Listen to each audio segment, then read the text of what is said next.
I was at a progressive conference in Washington, D.C. last year, the Institute for Policy Studies, 50-year anniversary bash. And I put on my little badge, my name badge, paid me $75, and I mingled with the Marxists. Okay, because I wanted to find out what they were thinking, what they were planning. So I was there all day, went to their seminars, heard them talk, and I got bored, folks, because all they talked about was you guys. Tea Party this, they took this office, they took that office, they stopped us here, they got the county commissions, they got the state legislatures. We got to fight the Tea Party. All day, Tea Party, Tea Party, Tea Party, Tea Party, Tea Party. Right now, this country is Carter on steroids. And you need Reagan on steroids to turn this around. But not just turn it around, you need to go beyond Reagan, you need to restore your constitution and gut the federal government. Put it back in its place. Like it or not, there's only one force in that amount of time who can stop the Democrats. A third party cannot be organised in that time and be effective. Can't be done. Sorry. No, I'm not a lover of the GOP, believe me. Okay?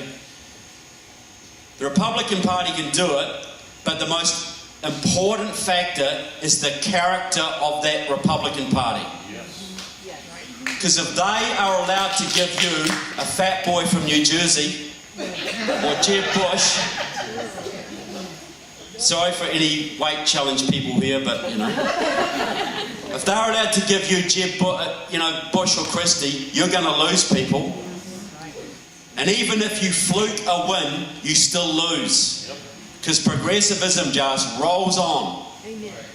But if you had a leader, say of the calibre, and I can't pick your leaders, but say of the calibre of a man like Ted Cruz, things could be different.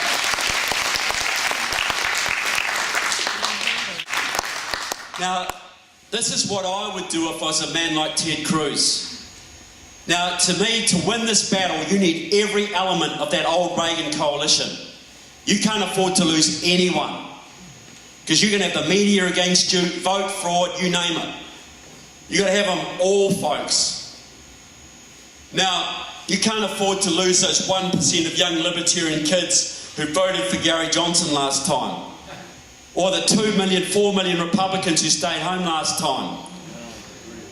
You've got to have the defence conservatives, the social conservatives, the moderate Republicans. You've got to have them all, people. You've got to have those 4 to 6 million evangelical Christians who don't vote. Amen. You've got to have them all. But how do you get them? By putting up Chris Christie or Jeb Bush? To get that base together, this is what I'd do if I was Ted Cruz or someone like him. First thing I'd do, I'd get someone like Alan West and I'd say, you're my VP. Right? And I'll be doing it now, soon. Then I'd go to the Libertarians and Rand Paul and I'd say, you Libertarians vote for me this time. Rand Paul is going to be Secretary of the Treasury and he can do what he damn well wants to the IRS and the Federal Reserve.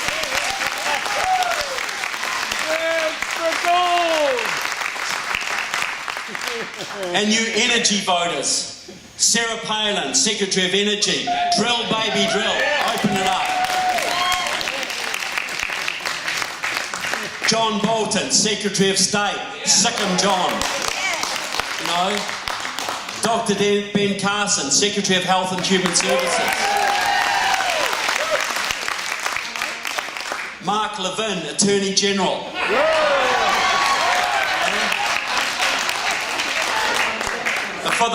For those conservative Christians who so love their children and their education, who don't like Common Core, say, you vote for me this time, guys, and Dr. David Barton will be Secretary of Education.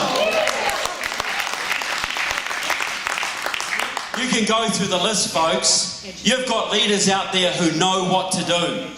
You've got the biggest base you've ever had. If you could get a team together like that, would you get out of bed for that? Yeah. Would you campaign hard? Yeah. Would you be inspired by it? Yeah. Get your friends involved? I'm I'm just going to introduce someone.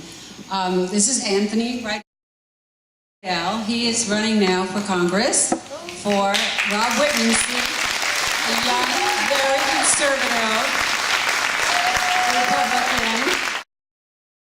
Yeah, good luck. See, you've got candidates like this. You've got the Jim Bridenstines and the Rand Pauls and the Ted Cruzes. You know, you've got people that you never dreamed about once. More of them. You've got to support them, folks. You've got to get them elected because you have the power to do it. Wouldn't you like this young man to be starting in Congress? Yeah. Absolutely.